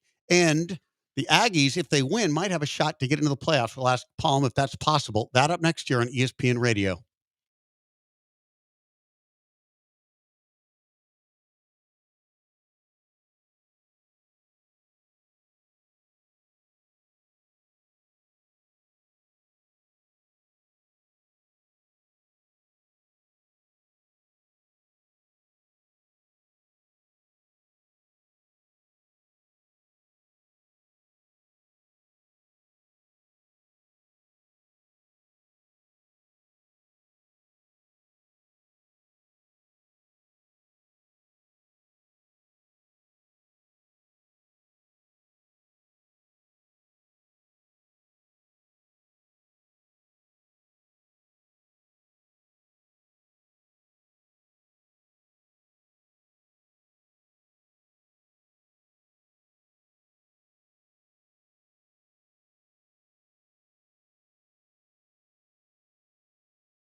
This is The Boss and the Gloss. on ESPN 97.5 and 92.5. Presented by Tony's. Tony's Restaurant, the city's top fine dining experience. From the Veritex Community Bank Studios, here's David Gow. And Carla Dawson. Welcome back, and we are now being joined by Jerry Palm of CBS Sports. He's a college football expert. Jerry, welcome to the show. You're on with David and Carla. Hey, how's it going, guys? We are doing great and really appreciate your joining us. Want to ask you, down here in Houston, Texas, there's a lot of buzz about a big matchup coming up this week. It is, of course, the Longhorns versus the Aggies. Aggies coming off of that overtime loss to Auburn. Longhorns with a sleepy game. How do you think the game unfolds this week between those two? And the Aggies have to win, but to get into the playoffs, if they do win, can they jump into the college football playoffs? And they're coming off of a 4 overtime loss. Oh, I'm sorry. Yes, if they end up in the SEC championship game, then yeah, they've got a shot. You got to play Georgia, and that's no fun. But it's win in advance. Win this week in advance, win next week in advance, and that's how you get in. Now, I don't know. I don't feel like I have a ton of confidence that they can win both of those games. They might be able to beat Texas, although I don't think I would pick A&M, and just because of the experience at quarterback that Texas has. Marcel Reed came in and did a great job in that LSU game, but it's been fits and starts since then, and he's a young quarterback. That's to be expected. This is going to be a really big stage. They're at home, which is great for A&M. But I like Texas in this game. But if A&M can win, then they get a shot at Georgia. That's their only path to the playoff is the SEC championship. Jerry, is there any scenario in which the committee would take a 3-loss team, especially Alabama, for the 12-team playoff? Because I feel like in one of the first iterations of the CFP selection, they took some 1-loss and 2-loss teams. Does now this bracket move down to 2-loss and 3-loss teams as we get deeper in the season? What are your thoughts? Well, I think if they are going to take a 3-loss team, it probably is Alabama. It's last week was really wild. We thought we got a lot of unexpected results, and it looked like, I've been saying all year, I think you're going to have 10 wins to get in this field. And now, with Alabama losing, Ole Miss losing, maybe there'll be room for a 9-3 team. If there is, it'll be Alabama. But I think they're going to need some help ahead of them. Yeah. I don't think Alabama's going to be in position this week for that to happen, and I don't think they'll be in position. Well, you never know what's going to happen, but they probably won't be in position next week either. They might need some help in those championship games. We're talking with Jerry Palm of CBS Sports. Let's talk about Alabama and their loss to Oklahoma. How did that happen? Gosh, I might have asked. I want the answer. Vanderbilt's a bigger stunner because Oklahoma has some pedigree at least. But coming into this game, Oklahoma had struggled so mightily. How did it happen? Yeah. What do you think's going on with Alabama? There was definitely something going on with Alabama. I think that's the first time they've lost scoring 3 points or fewer since Mike Shula was the coach.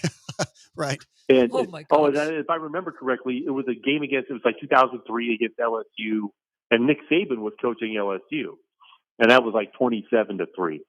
So that we're talking 20 years since Alabama's had a game this bad offensively. That's the part that's surprising. Oklahoma, could jump up and win a game like this.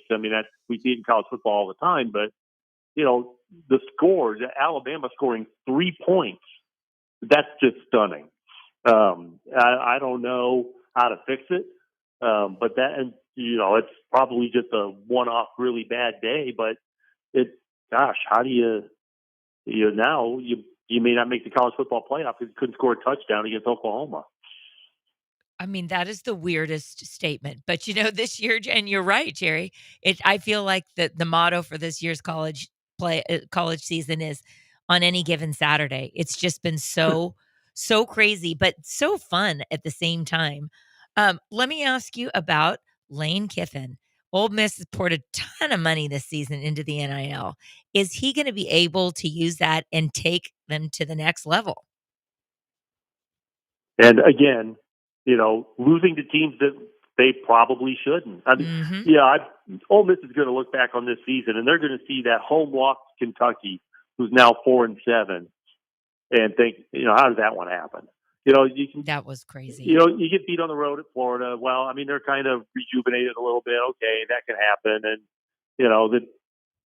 lose out, whoever. But I mean, the home loss to Kentucky is why Ole Miss is going to miss the playoffs.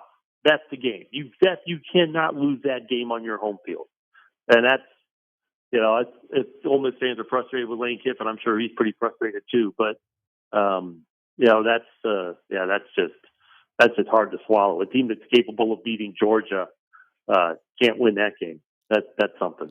And what you said, Jerry, it's a recurring theme. I mean, I grew up as a Raider fan. I went to USC, so I know how tired people get very early of Lane Kiffin. Is this narrative about him ever going to change? Because like a week ago, before the Florida loss, I was hearing people saying, well, maybe Lane Kiffin's going to go to the NFL or he's going to go to a bigger program. Look at all he's done. But he does wear people out. What do you think the future is or ceiling for Lane Kiffin? Yeah, I don't know. It probably has. There's got to be something in his personality. I think so. And I haven't. I mean, obviously, I follow the sport, so I know about him. But I have not had a team of mine that I follow super close. Where I'm in Lane Kiffin every day. But he does seem to wear out his welcome quickly. Yes, relatively quickly. I don't think Lane is ever going to be one of those guys where they name a field after him or something because he's not around long enough. Maybe a for that. minefield. Not that he's a bad coach. He's a good coach. I mean, what he's doing with Ole Miss is really terrific. It's just that it's coming up short this year in a way that it probably should not have. We're talking with Jerry Palm, college football expert at CBS Sports.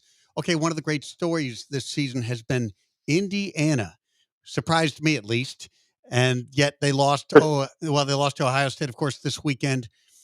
And I guess most rankings have them down around 10 to 12 in that range. Do you see them fitting into the playoffs? Probably, assuming that they can beat what's left of Purdue this weekend. Yeah. I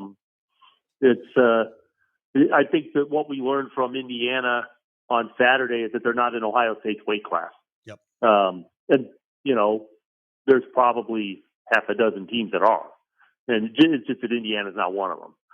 That doesn't mean they can't make the playoff or even do well when they get there. But that they just showed that, there's beating Nebraska and then, Michigan or whatever, and then beating Ohio State is something different.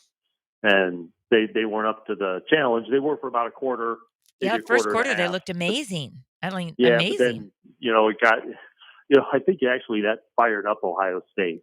And once they got the Jets turned on, there was no stopping them. Yeah, and let me ask you this too, Jerry. So Kurt Cignetti, obviously he's done an incredible job with Indiana because now we're talking about them in football as well as basketball. But there's been a lot of chatter about his bravado and his overconfidence. And Will Howard, I mean, he's openly mocked him, at the end of the game. And do you think Kurt was came in with just a little too much and didn't? I mean, do you think he handled the posture that he brought into that game and post game too? How would you speak to that? Well, I mean, that's going to rub some people the wrong way, but your fan base is always going to like it. So, sure. As long as you're winning, which they are, they're winning, except for Saturday. They've been winning. They've looked good doing it. They poked the wrong bear. Yeah. So, I mean, that's the kind of thing that works when it's working. And when it's not working, it usually is going to come back to bite you. And Ohio State didn't just, it wasn't like Will Howard or some of the guys on the sideline. They had something on the scoreboard after the game. Google it. Yeah, the Google News news headline. Yeah, Buckeyes win, Google it or something. Yeah. so that's like the university trolling him. That's not just like a football player. So that's what I'm saying. I think he got out of control with his stuff, but. Yeah, he actually. I think he said this week. It may have been this week that his dad would not have been proud of some of the things he said in that opening event at Assembly Hall at Indiana. We're talking with Jerry Palm. Jerry, one last question, and then we got to let you go. is there a good team that you like in college football whom your word will not make the college football playoffs? I think that everybody who gets left out will have earned it, unless the committee screws up in some way.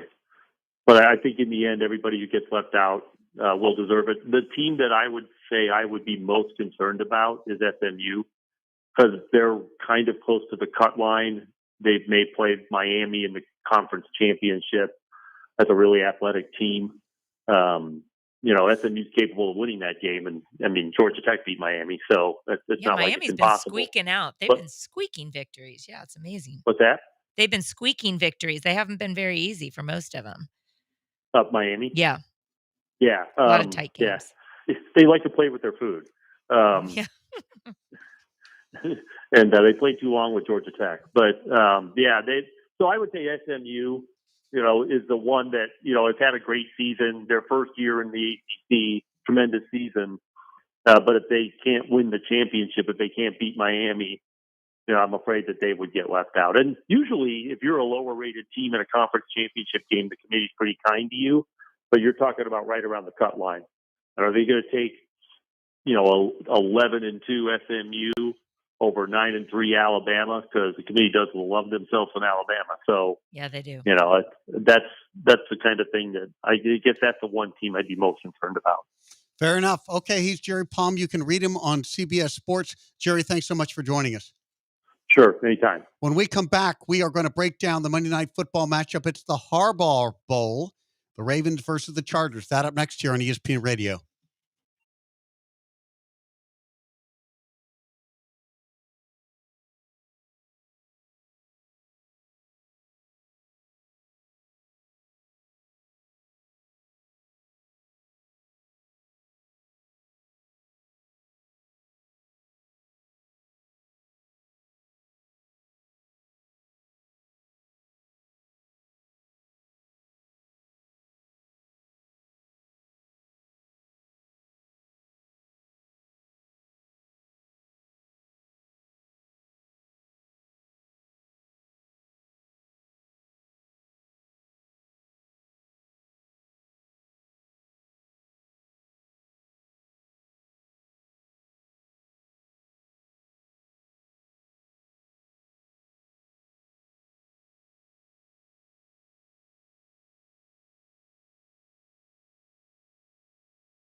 You're listening to The Boss And the Gloss. on ESPN 97.5 and 92.5. Presented by Tony's. Tony's Restaurant, the city's top fine dining experience. From the Veritex Community Bank Studios, here's David Gow. And Carla Dawson. Welcome back, and we are delighted to be joined by Kate McLean. She's the executive chef at Tony's Fine Dining in Greenway Plaza. Kate, welcome to the show. You're on with David and Carla. What's up, guys? How are you? Happy Thanksgiving. Well, just talking to you makes us a little bit hungry because of all the great food at Tony's. Fill us in. What are you making this night or this week? Well, I hear the grocery stores are out of chives. Oh, no. So if anyone needs chives, they can just, cruise around the back of the restaurant. I'll throw some chives at you. That helps. That's good to know. Chive talking. But getting texts, I got one text. Grocery stores are out of chives. So, well, so you're You're Oh. doing a Thanksgiving side dishes, right? Or is that still in play, or is that all gotten booked? It just got closed today. Okay. Well, those who were lucky to get in got great side dishes with you. That's going to be wonderful. Look, we've got some questions that Craig's come up with that I think were really interesting. Sort of, what the most amount of people you've ever cooked for in one setting? Oh, 900. See, there's What? nothing Kate can't do. I'm serious. Wow. Well, I mean, it's very. You got to have a lot of good hands when you serve 900 people. So we have an awesome team. We've all worked together for a very long time, and so that's cool, and it makes events like that possible. But it was Kincaid's gala about 3 years ago. Oh, wow. That's impressive, Kate. Okay, I have to know, what's the most overrated dish that people serve on Thanksgiving? In your opinion.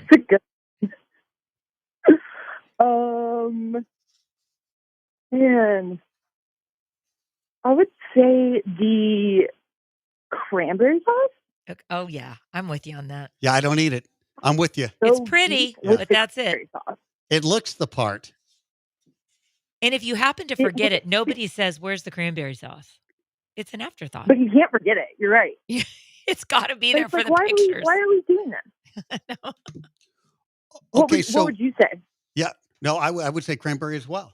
So let me ask you. So this week, your guys must be closed for Thanksgiving. You're open the other days, and what should we expect? Nobody wants to cook on Friday or Saturday. Are you guys open, and can we come get some good dishes there?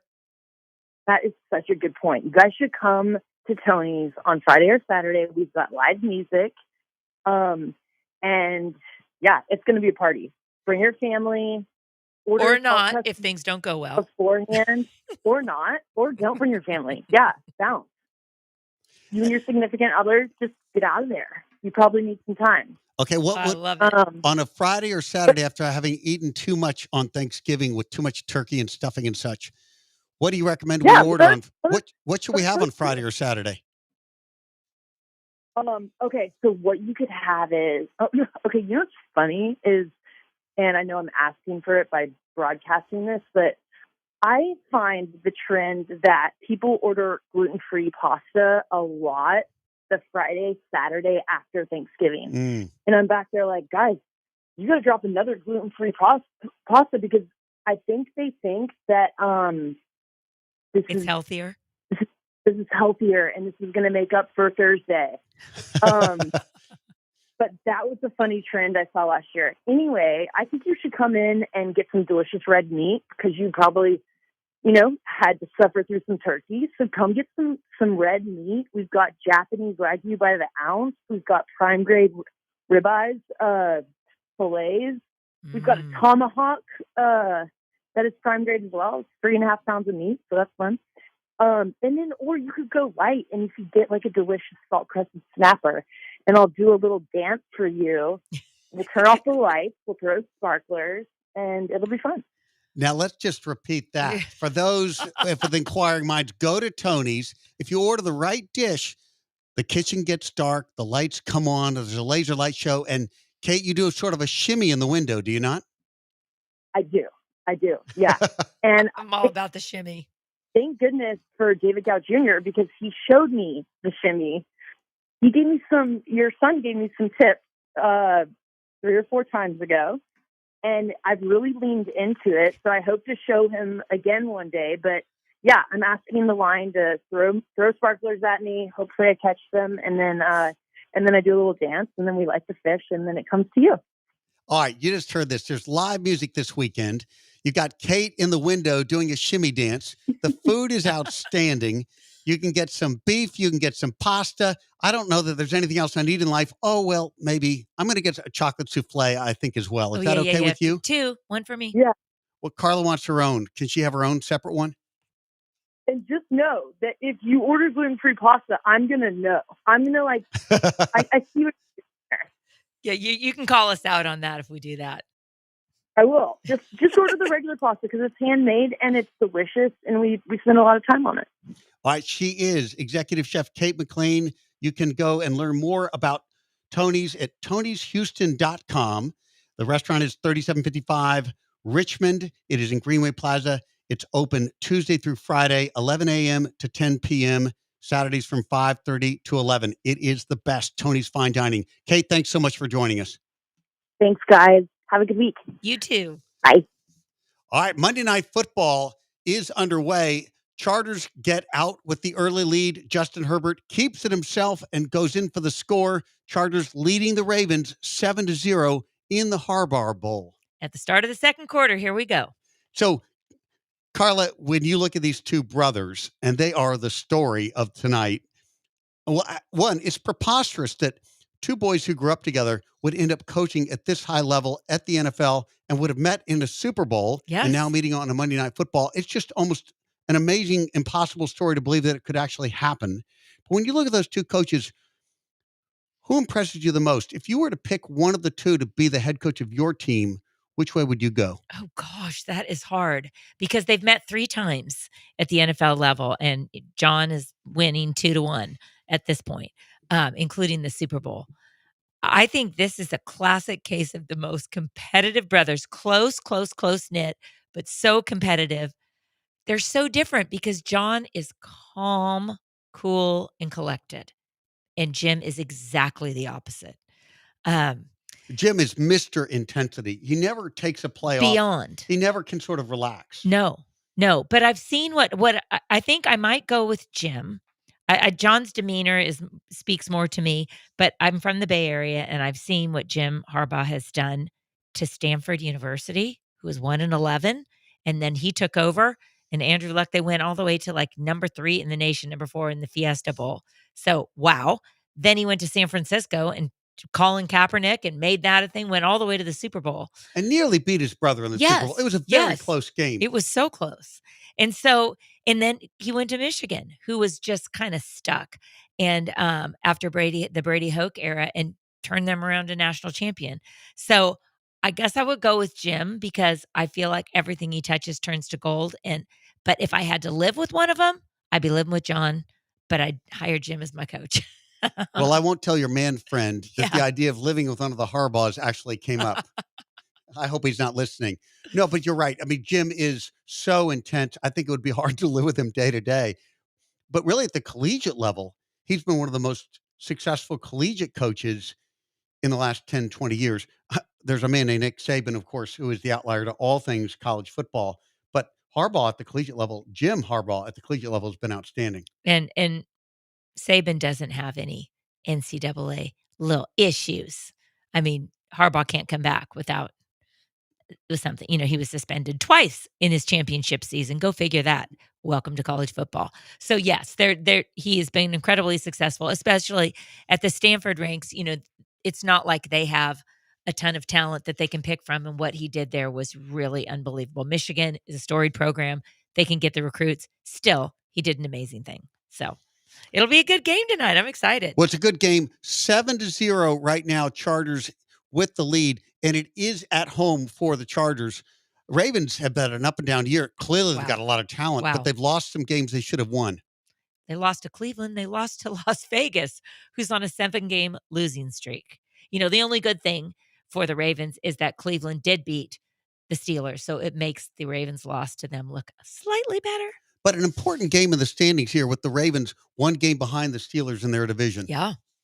All right, you have been listening to the Boston Gloss. Thanks to all the guests who joined. We had Kate McLean and Jerry Palm and Jason Cole and Will Kunkel here in Houston. Great lineup. It's been really great to have all of them on the show, and it's been great to be with you, Carla, a great boss and the Gloss. You've been listening to ESPN Radio 97.5.